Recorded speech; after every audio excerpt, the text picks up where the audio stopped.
Cum combatem cortizolul crescut? Că nu e o problemă cu cortizolul, ci cu cortizolul crescut.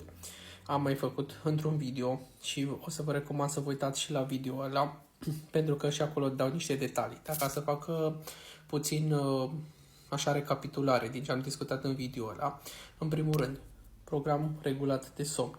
Ne trezim la aceeași oră, ne punem să dormim relativ la aceeași oră. Nu stăm noaptea pe telefon, laptopul ăsta și după dimineața suntem morți de somn.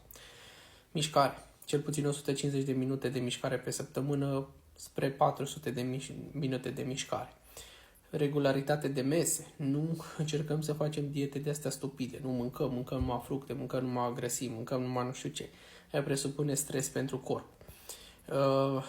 Și cumva asta se duce la alimentație corectă, adică să avem toate grupele de mese și toți nutrienții de care avem nevoie.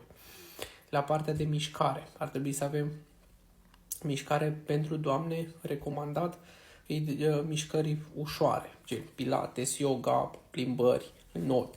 Pentru bărbați o să înceapă mai ușor și să crească puțin zona asta de, nu știu, chiar antrenamente de forță și un picuț mai grele.